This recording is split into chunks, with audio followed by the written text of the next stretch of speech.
Okie dokie. So now when we get to our meditation, first thing to talk about is your posture. We're not going to meditate yet, so just relax.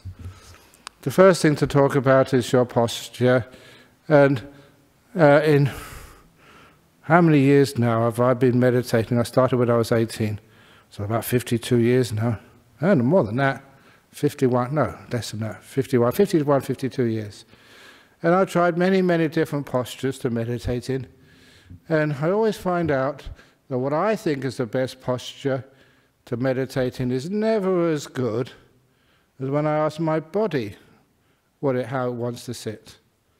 So these days, when I can sometimes meditate in any position, but I see what is there where I'm supposed to sit, I don't usually have much choice. They say sit up here or sit over there. And sometimes it's on a chair, sometimes it's not so comfortable, sometimes it's on the ground. So many different places. But you learn of how to adapt your body to what is needed at this time and this place. And adapting the body, what do I mean by that? We're not forcing the body into a posture. If you force it because some monk or nun or expert, and be careful of experts, and monks and nuns as well, they say this is the way you should sit.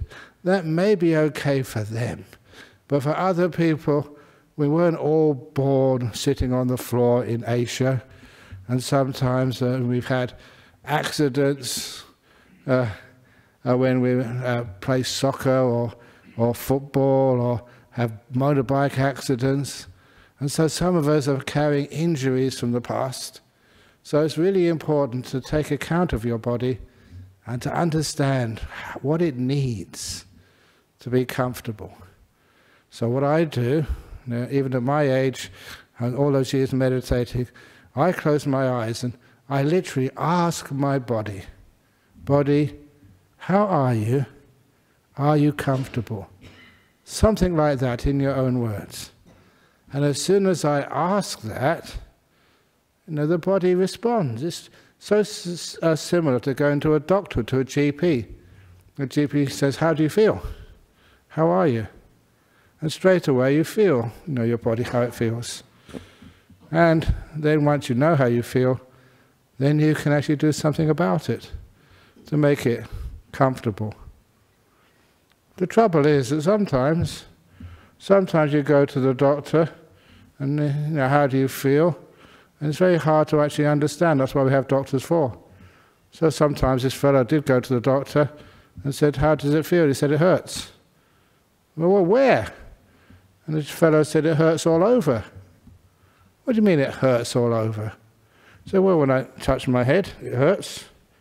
When I touch my nose, it hurts. Touch my throat, it hurts. When I touch my shoulders, it hurts. When I touch my chest, it hurts. And touch my knees, it hurts. It hurts all over. The doctor was very smart. He knew the answer. He said he got a broken finger. I guess a joke. But if you haven't heard that before, a few people are laughing. You probably have heard that before, but this is the first session after the range retreat and COVID. So I'm betting on the fact that you've forgotten. But anyway, so you ask your body how it feels. And when I ask my body how it feels, I get some interesting information. Sometimes I think that I am comfortable, but I ask your body, the body says no, move your legs. Or just adjust them, or scratch something. Or just your robe is too tight somewhere, or your belt is too tight. And I listen to that body. And what it says, I usually follow. And the reason I do this is because not only are you practicing mindfulness, what is awareness anyway?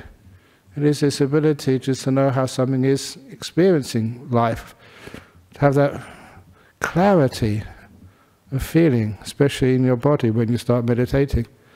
I focus the mindfulness on parts of my body by asking the question, because I always get an answer. And once I get that answer, yes, the body is a bit tight there, so I adjust the body. Because if I don't adjust the body at the beginning, that does mean that it's going to be painful or uncomfortable or go numb later on. in the meditation. So I'm really careful to understand my body and learn how to relax it at the very beginning. And it's also a very simple but effective way of kindness. You know, what is the kindness? Now, I'm very impressed with many of the people who have been coming here for years even. They ask these amazing questions. One of those questions was, what is kindness? We always assume it's something we would know. What actually is it? They assume they know, but they haven't really practiced it, felt it, really known it. So what we do is we learn how to practice kindness. And if it is kindness, you find you're not fighting those feelings in the body, you're not even trying to get rid of them. You're relaxing with them. To me, the kindness was encapsulated with that story which my father kept telling me. The door of my heart's always open to you. So I look at my things in the body. If I can't adjust the legs to actually make them more comfortable, I just allow them to be. The door of my heart's open to you. You can stay if you wish. There's this beautiful kindness. When you have kindness, you can see that if you have kindness towards animals. If you have kindness towards animals, they relax in your presence. And they don't sort of tend to run away. This is especially so in the forests. All these animals around, and you're kind to them. They do what they need to do. You do what you need to do. You don't get in each other's way, and there's a lot of safety there. So the kindness is important. It relaxes the animals which are around you.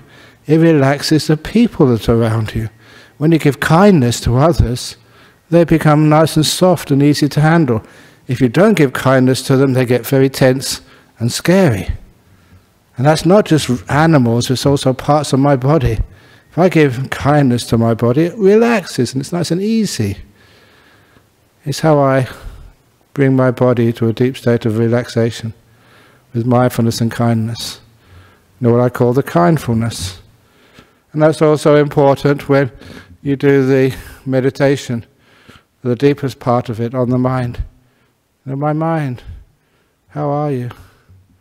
I treat it as if it's not my owned by me or part of me. I treat it as a friend. How are you doing today, mind? Have you had a good day so far? And I'm kind to it. Because of the kindness, my mind is not afraid of me. It relaxes. Any sort of tightness, aches tend to vanish. That is how it works. So with that kindfulness towards, first of all, my body, I sweep it up the body, as I will do at the beginning of the meditation period in a minute or two. Actually, no, 5-10 minutes or two. In 9 minutes, actually, 8 minutes. Yeah, roughly about 8 minutes. As you learn how to be kind to your body, it does relax, and it doesn't cause you any problems. And it's amazing, personally, just how deep in meditation, or rather, sort of how deep in relaxation you can get just by really letting go, being peaceful, and allowing the body to really, really, really, really, really relax. That not only prepares you for what's coming next in the meditation, when you spend a long time just being with your mind, not only does it help with the preparation, it's also been 5, 10, 15 minutes which you have been spending just developing those two qualities of focusing the attention and also the kindness.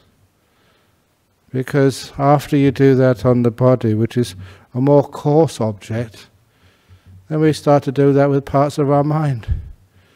When people ask, what is the mind? And there's another one of those very good questions. We don't assume anything. That's why I started off the perceiving the peaceometer. How peaceful are you? Or how agitated are you? So you ask yourself that question, which means you are focusing your mindfulness and generating the mindfulness on something which is your quality of peace of mind, or its opposite, agitation. And it's a wonderful thing, not just in the meditation, but in other parts of your day when you know, you're very aware of your peaceometer, you know how peaceful or how agitated you are. Because once you know that, if you're agitated, you should never, if at all possible, to try and avoid any conflicts or situations which are going to make that agitation worse. You know, you're not in a good state of mind to maybe have a talk with your partner or an important person in your life about some very, very difficult thing to discuss. You calm yourself down first of all before you follow any difficult path in your life. If you're doing examinations or you've got a very difficult time in some court or something, you learn how to bring the peace of the mind to a very, very, very good level. You know what you're talking about, what peace of mind is. You know what creates it, what cultivates and strengthens it, and what causes agitation.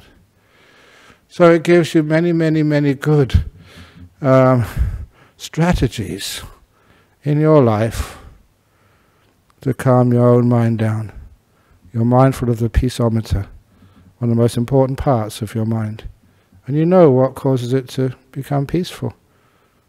While the measurement of your peaceometer goes down, down, down, down, down, as you become more and more calm and peaceful.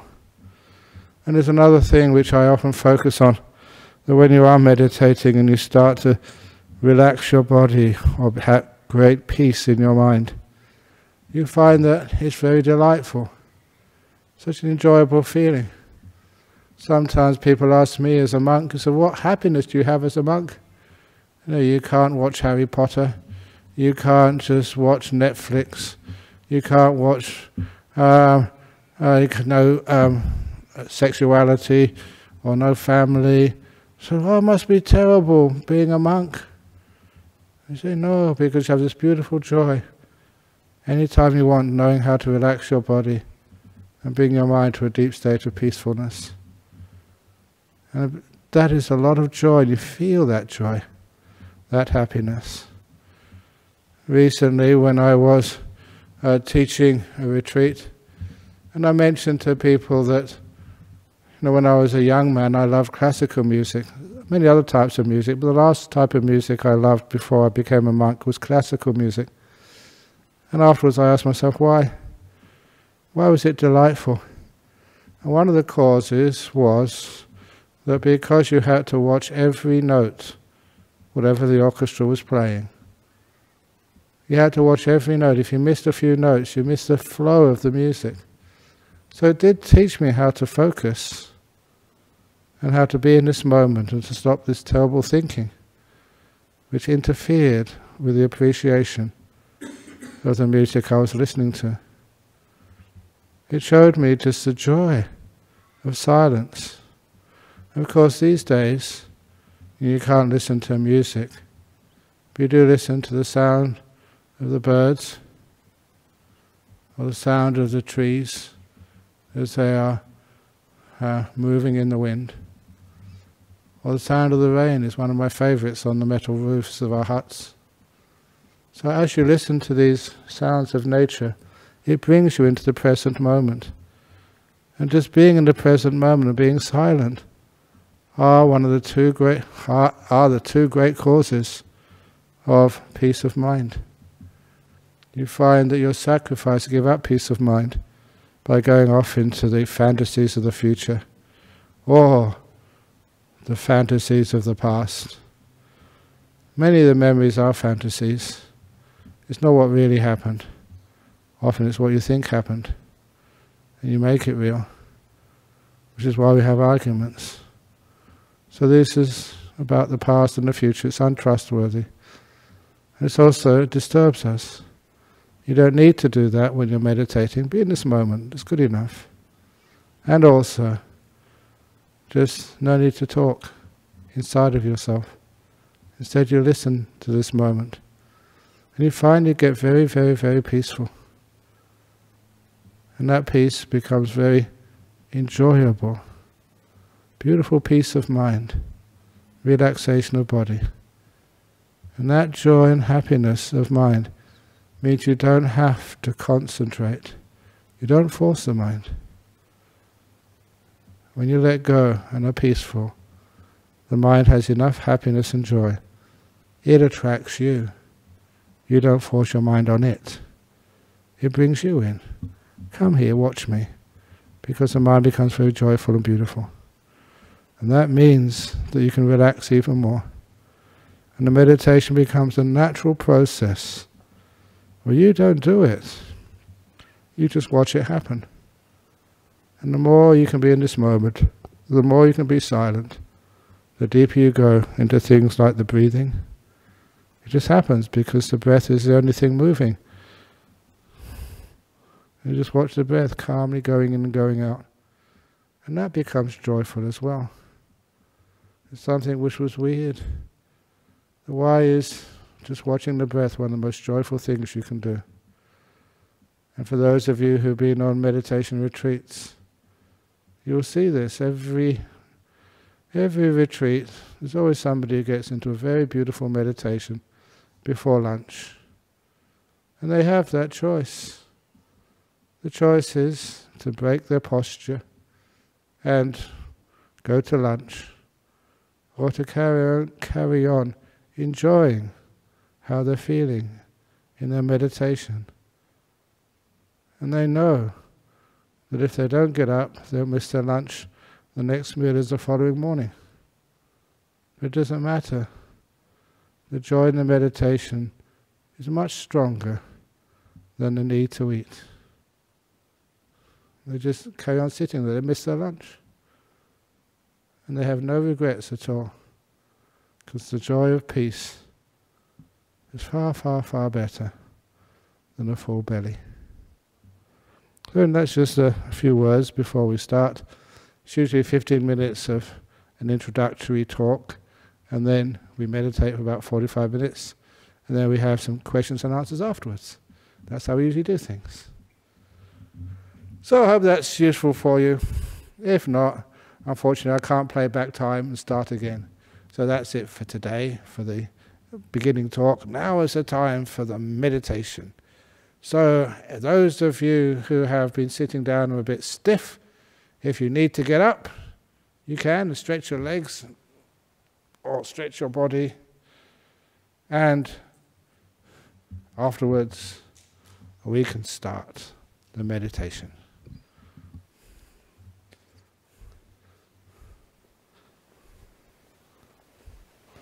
I can feel my belt is a bit tight, so I'm going to loosen it. That's better.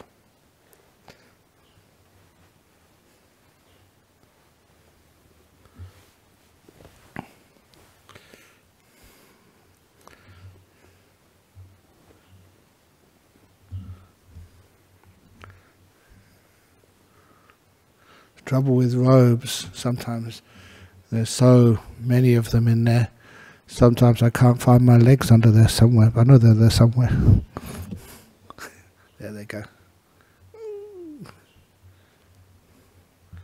Yeah. That's good. That's the way.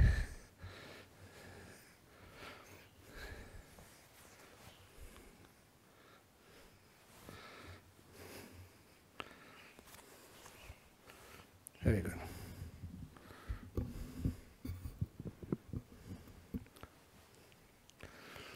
Good.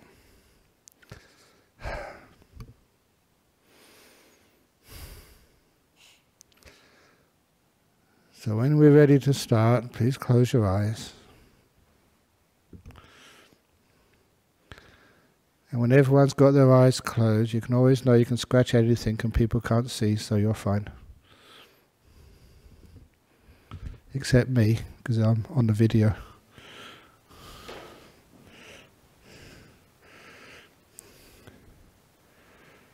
And you begin with your body awareness. Even the Buddha said that we should do a lot of kayagata sati, which means awareness of your body. Especially the beginning of the meditation, because when you do become aware of your body, you can learn how to bring it to a deep state of peace. And it's a coarser feeling to begin with. Start with something coarse, then you refine it as you go on.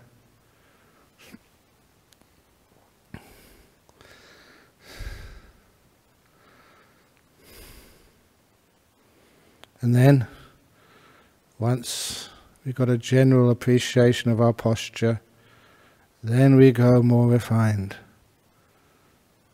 To this point, which I ask my legs, how do you feel?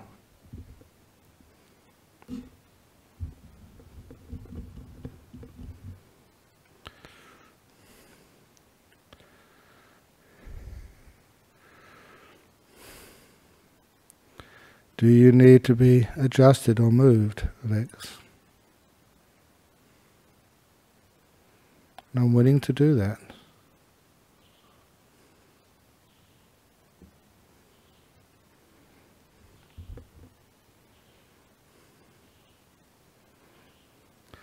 My legs are still not comfortable, so I spend a little bit more time on them.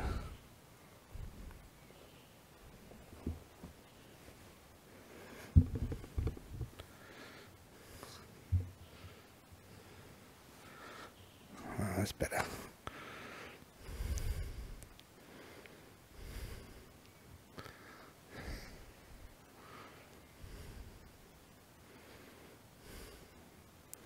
Much better.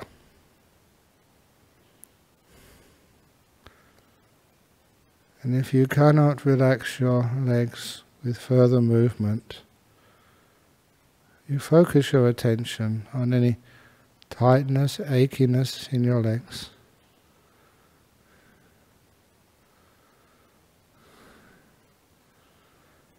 And you're just kind to it. When you're aware of a tightness or an ache, and you give kindness to it, then you will notice that the feeling will change. If it really is kindness, opening the door of your heart to that experience, and not scrunching up against it, but relaxing around it, you normally find that the ache, the tightness, gets less. It relaxes.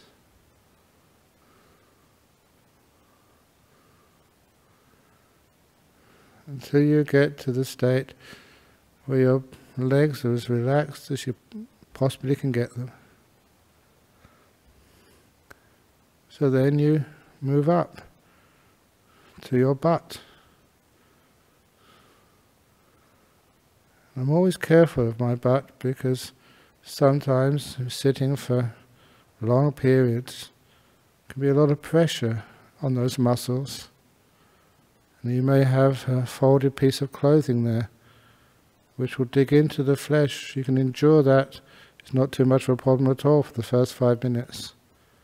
But then you find your legs go to sleep, or there's an ache which gets worse and worse, which disturbs your meditation. So you feel your butt and adjust it, wiggling, adjusting the clothing, cushions, till it feels good, able to be left alone for all this period of meditation. And I go to my back, usually stretching it.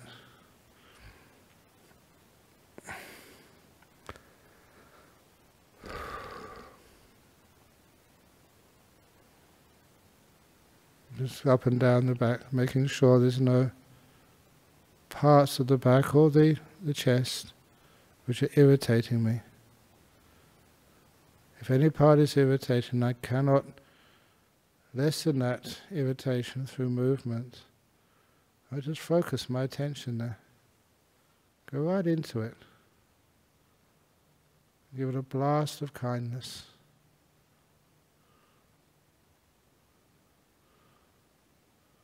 Compassion does relax things. even muscles. And I go to my shoulders. It's true, today my shoulders are a bit tight. I can feel the tightness there. That's what mindfulness does. When I'm busy talking to people or doing work, you're not so aware.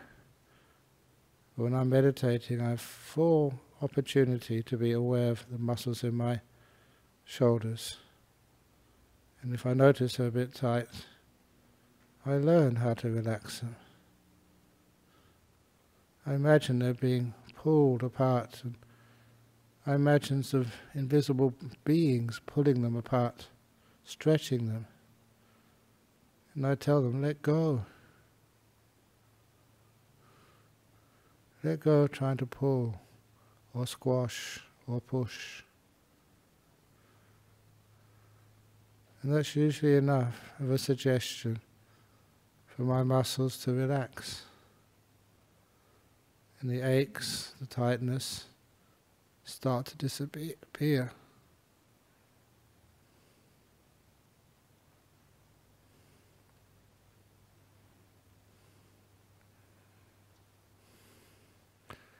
Only when my shoulders are really relaxed will I let my attention go down my arms,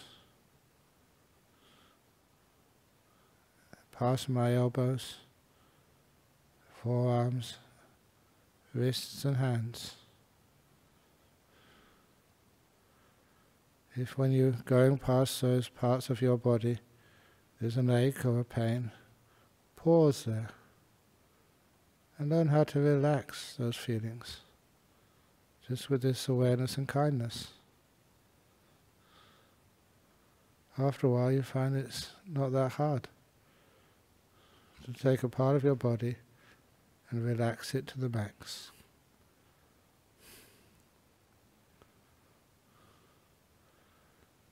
And you go up to your neck. I always remember, some people had migraines because their neck was not balanced on top of, their head was not balanced properly on top of their neck. So I make sure my head is well balanced, moving it around and finding the optimum position for my head on top of my neck. So my neck feels good.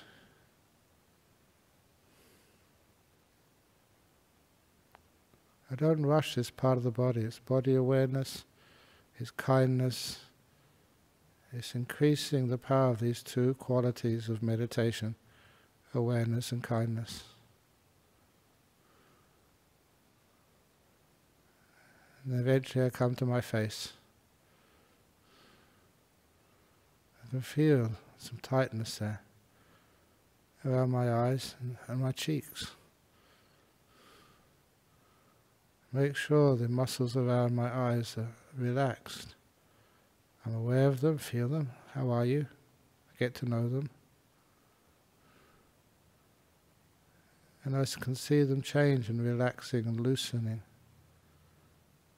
And it's my kindness does the job for me. I'm kind even to muscles which most people don't even know exist. I'm kind to my muscles around my mouth as well. I'm aware of them and I relax them.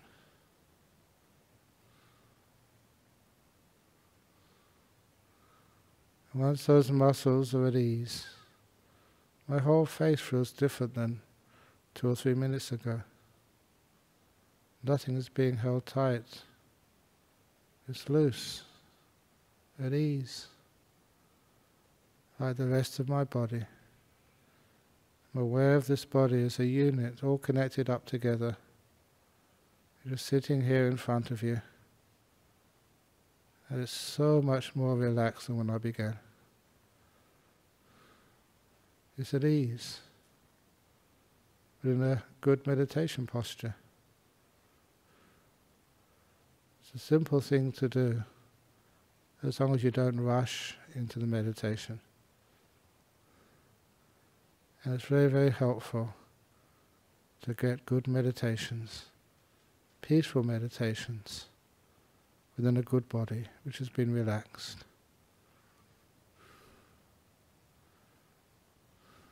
But then as I'm still aware of my relaxed body, I keep just being aware and being kind to it as a whole, as a unit, as one thing of my body, until I can feel it being delightful. Relaxation is a pleasure. It's why that sometimes you wake up in the morning, you've got no place to go, don't have to get up yet, and you can stay in your cozy, comfy bed. It's a very pleasurable place for the body, relaxed at ease in the comfort of a nice bed. Here you get the same feeling with your legs crossed, meditating. Really at ease.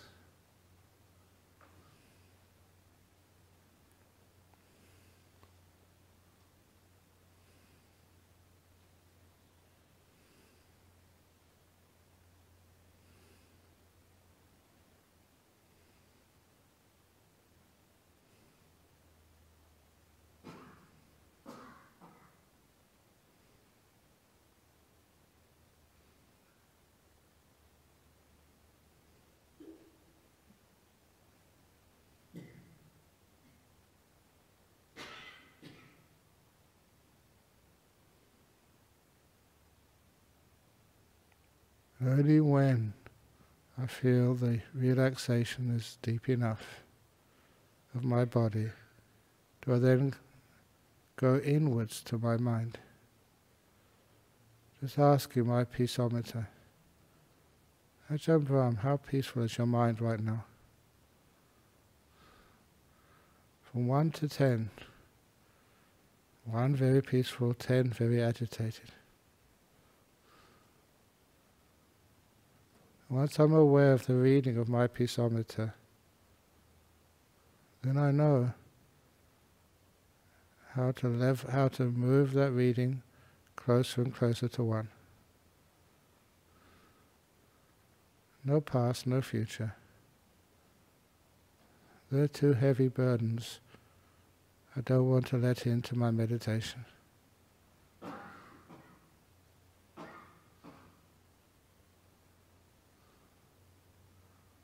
And no thinking. Just knowing. Being aware of this moment. And not forgetting the kindness to it. The kindfulness, the awareness and kindness to this own moment.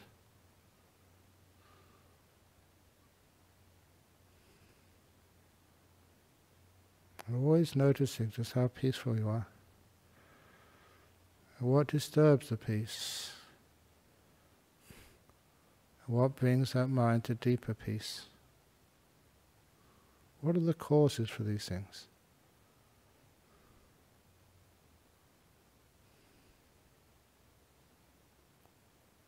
This is, we're not just being aware and kind, we're learning.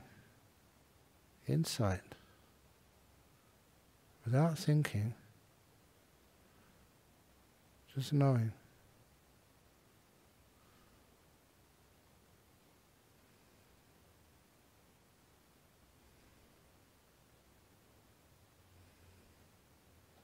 And it happens for most people. Once the mind starts to get calm and peaceful, you start to become aware of your breathing. Just like a simile, just walking by the beach, you sit down, and all you can see and hear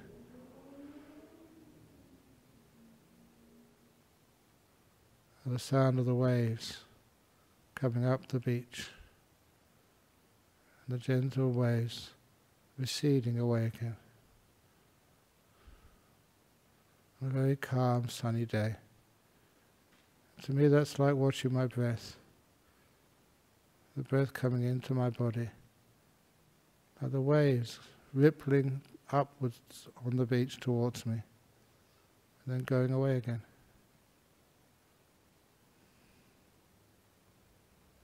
Just watching the breath come in, watching the breath go out.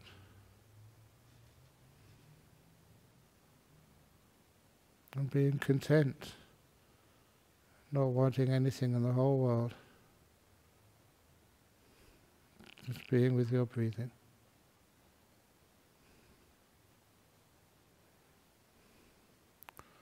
It's time that I become quiet now. When I start speaking again, it'll be close to the end of the meditation in another 25 minutes.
Getting close to the end of this meditation period.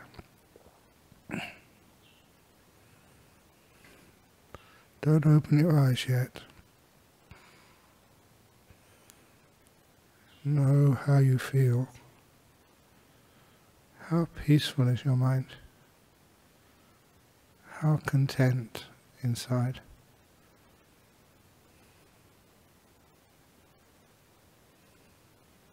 And how relaxed is your body?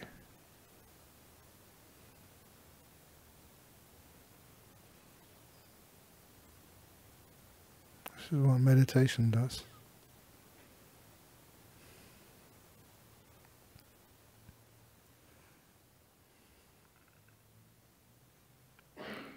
In a few moments,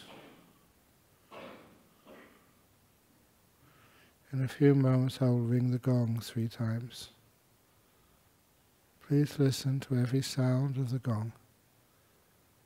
Once it's complete, it signals the end of the meditation period, and you may open your eyes at the end of the 3rd ringing.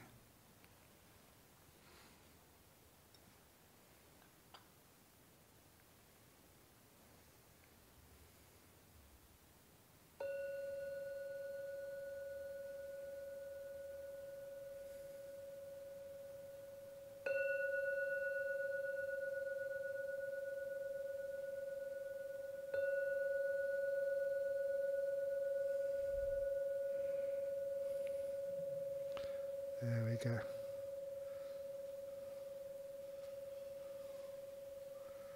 Okay.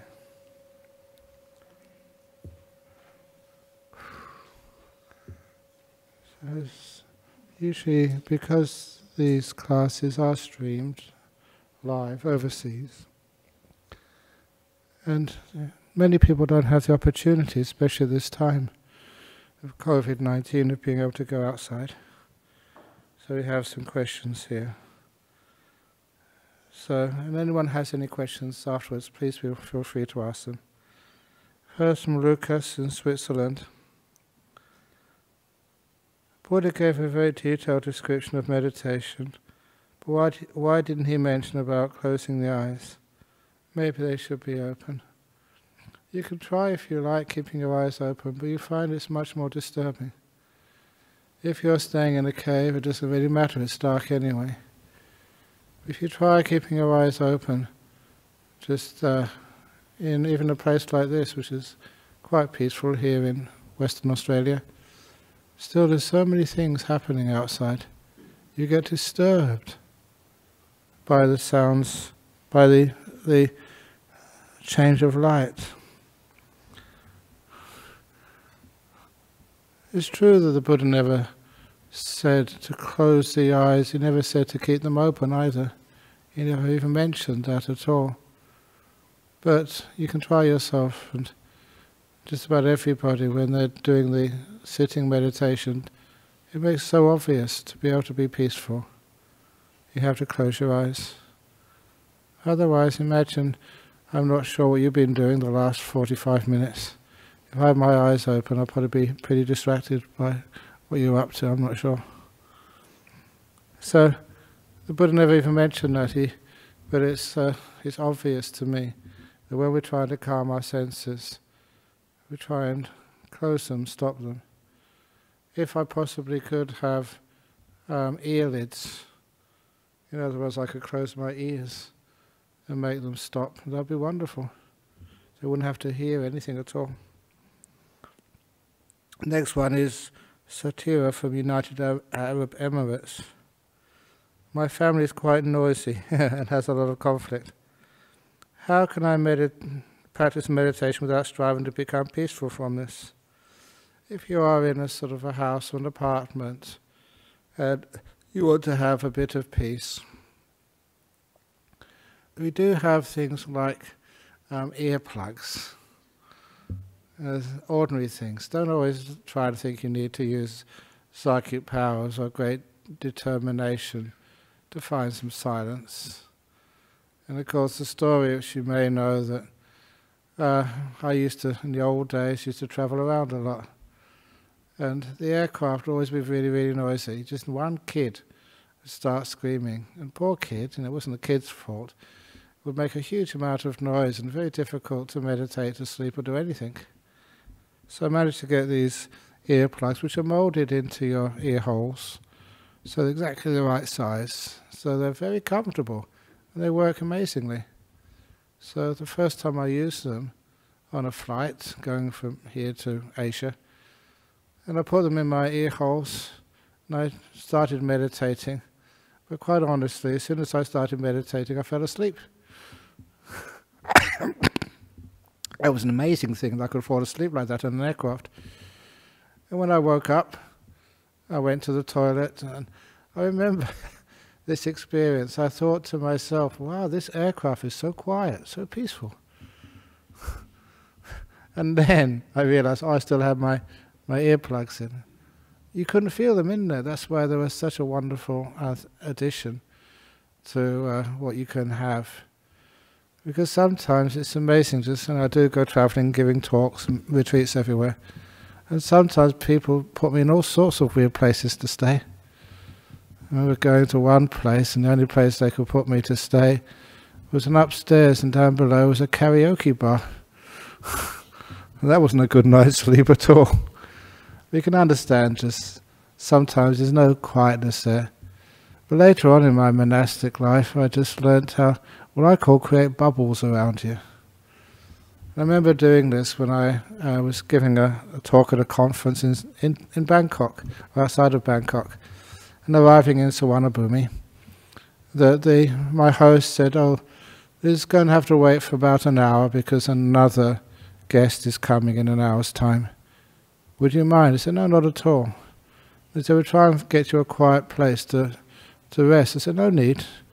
So just in the concourse, just outside where you receive the guests, I found a nice seat, sat down in there, closed my eyes, and I did create the bubble around myself. At first you could hear the noise outside of people talking, greeting each other, saying hello, and even all the announcements coming on the PA system. But after a little while, they were like 100 miles away. I was in my little bubble, like in the cave, and I couldn't hear those sounds. It's so wonderful that you can do stuff like that. And the other time, I remember on the Wesley Church outside Hay Street Mall, there was, I think it was some sort of, it's supposed to be like a peaceful demonstration against the situation in Burma or something. But anyway, they asked me, "Can you come and we're just meditating there?" And so I said, "Yeah, I'll come along." So a 2-hour meditation. And that was actually on the pavement, no cushions. And it was opposite, I never knew what was in the city, it was opposite time zone. Remember those video game shops? And they were blaring out an incredible amount of noise. So there I was, just 2 hours just meditating on the cold pavement, no cushions. And just opposite time zone, let alone the cars and people walking past. And the only reason I do that, I must admit, I wasn't really into protesting about anything. But what I was really into doing was seeing if you can do that. Meditate quietly, sort of on a cold, hard paving stones, in a very noisy state. And there's no trouble at all.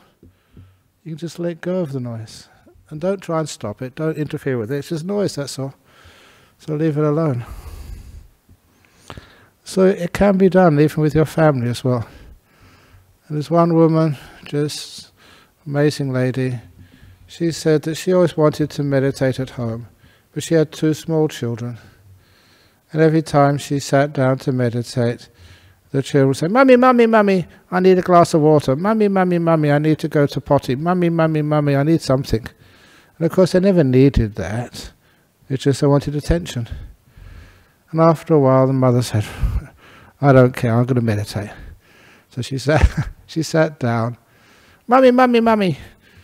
And then the kids, when she wasn't going to stop to answer them, they started climbing over her body. And she had long hair, started pulling her hair. And she didn't say, "Leave it alone," she just totally ignored them. And then she told me the innovative nature of even young kids. It must have been only about 4 or 5 or something. "Mummy, mummy, mummy, Jenny's turned on the gas." Mummy, mummy, mummy. Sort of, Paul's got out a knife from the kitchen cabinet. But she really wanted to meditate. She said, I don't care. They can blow up the house, they can chop each other up with the kitchen knives. And she carried on meditating. And after another couple of minutes, they became quiet. And then when she came out of her meditation, the house was still there, it hadn't been blown up. And the kids were in one piece. They hadn't been sliced to bits. And they were just playing quietly in the corner with themselves. She said from that day on, whenever she wanted to meditate, she'd just sit down and the kids say, Mummy is meditating, we can't disturb her now. And I really praise her, she won her peace in her household. So it's difficult, but it can be done, and those are some ways of doing it. From Latvia, how does spiritual meditation work? What does that mean? Does your mind actually travel, or does your mind imagine things? I'm asking because my goal is to enjoy peace. I wish to know. I just pretty much told you how to enjoy peace. But when you go deeper in the meditation, especially when we have like meditation retreats where you can focus on sort of some deeper aspects of the meditation. So you ask the question, this is what happens next. So you start exactly as we were doing here, and you get into this beautiful, delightful breath, which I often say is a pivot point of meditation. When the breath is really delightful, you're breathing in, and breathing out, and you're so satisfied, so happy inside, just watching your breathing. And little by little, your body starts to almost become further away from you. You can't feel your body. I had to learn this in Thailand because of the mosquitoes. This was in the northeast, in the jungles, 46 years ago.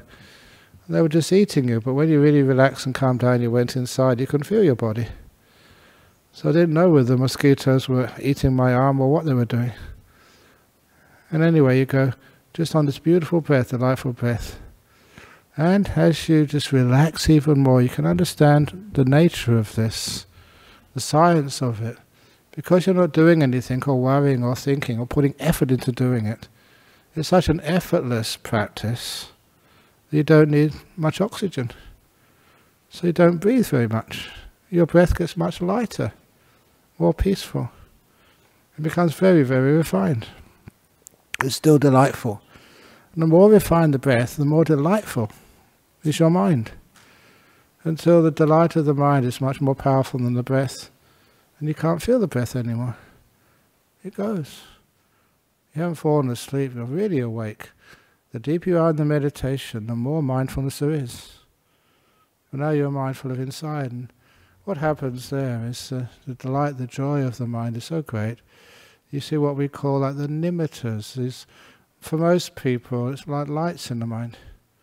Beautiful lights. They can be complicated at first, but you soon simplify them. They can just be exciting or fearful at first, but then you soon calm them down. And so you get beautiful nimittas in the mind, gorgeous things. And with the nimittas, one thing which I don't mind telling you, because I don't think you can fool me. Sometimes I tell people what to expect and they come up and say, yeah, I got this, and they didn't. Their mind is making it up. And it's not unconscious, subconsciously they're doing this, but still it's a problem. But anyway, the real nimittas, it's the blues which are more blue than blue. The yellows are gorgeous. Everything about those nimittas is just so delightful, so wonderful. And you're really just full of nice energy. And those nimittas become very powerful and soon very stable. I'm rushing along here, but if you want to read this, I've said it many times, it's in some of the books. And as you go, in the books which I wrote, described in detail, as you go deeper and deeper, the nimittas become so powerful, incredibly beautiful, very stable, very bright, and then you get drawn into them. You're sucked in, or they come over you, and you go into what we call the jhanas. And those jhana states, again, they see even more happiness. And in those jhanas, again, the body's not there for you.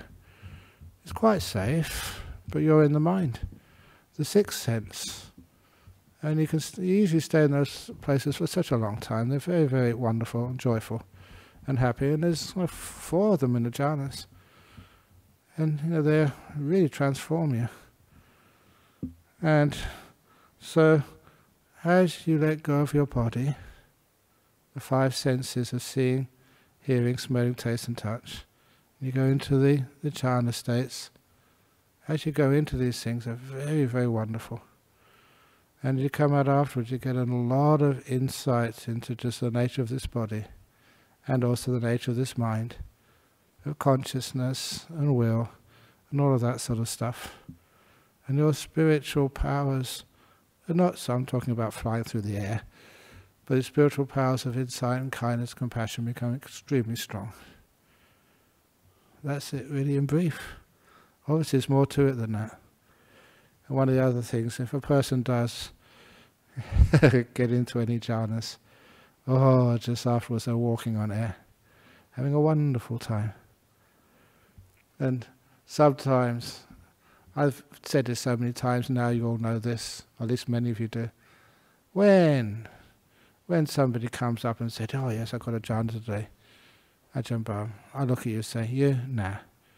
No, you're a girl. Girls can't get jhanas. I do anything to try and upset you. Anything to try and stir you up.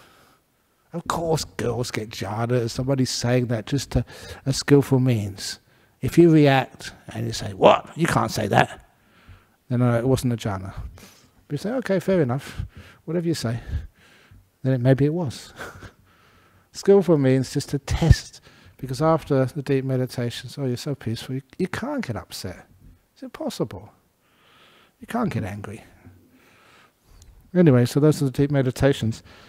That's spiritual meditation work. That goes so powerfully deep.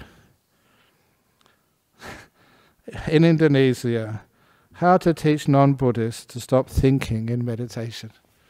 How to teach Buddhists to stop thinking in meditation too. Just human beings. We get so addicted to thoughts. We get used to it. We get attached to thinking. But first of all, to try and demonstrate to many people they're not always thinking. Not, everybody, you have some time when you don't think. We don't notice that though. One simple way of doing it, when you come into this room, what do you notice? The people, the shrine, the chairs. What about what's in between all of that? The space between the people and the space between the ceiling and the floor. The emptiness in this room is so much more. The silence in your mind is actually more than the thoughts. We don't notice it though. We only notice the things. So after a while when we ask people to look at what's between things, the emptiness even in the forest, or in the city.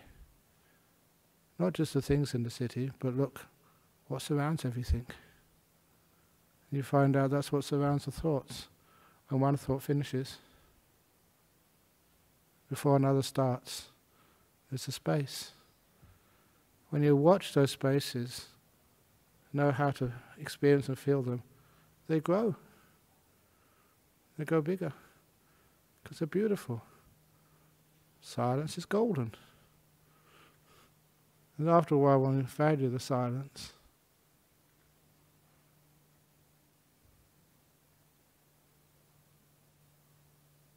there it was again.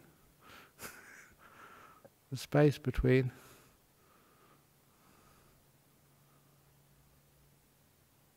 my words.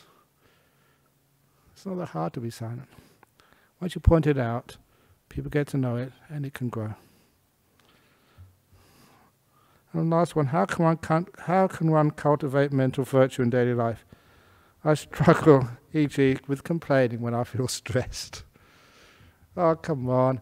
Yeah, you complain when you feel stressed, but no one's listening to you. So it's a waste of time. You're just wasting your energy, wasting your time. So after a while, why complain? Of course, it's much better if you don't feel stressed. There's no need to complain. I don't know why it is, but maybe because I've been away for a while, people come up and say, oh, can I ask for forgiveness? I said something or did something. And I look, what did you say or do? I can't remember that. And the point is, whatever they thought, they had a negative reaction to their own speech.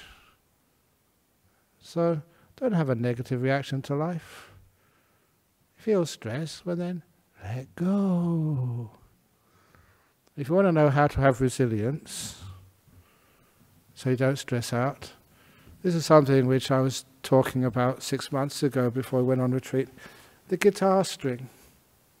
You stretch the guitar string really tight, and something falls on it. Bing! It makes a loud, disturbing noise. You lessen the tension of the guitar string. Something hits it. Boom! It makes a low-pitched noise, and not that disturbing. And then there's no tension on it at all. Things hit it. It makes no noise at all. That's what happens when you're not stretched and stressed. Whatever happens in life, that could upset other people. But for you, yeah, you've got no tension in you. So life doesn't make a noise, doesn't make a reaction when it hits you. You can't change things in life. It's human beings are human beings. They do stupid things. They back your car into yours. They take something which is not theirs. And I don't know what people do, but that's their life. You don't have to make it your life. So stop complaining. Relax. Let go. Nothing upsets you. There we go. So those are 5 questions from overseas. Any questions from here? It's amazing, no questions, so we can now bow 3 times and then everyone will go home. Of course, I know that never happens. What happens is people start lining up. I said, that's fair enough. Okay, so let's actually bow. It gives me a bit of exercise because my knees are getting a bit sort of sore. And then we can come up and ask your questions.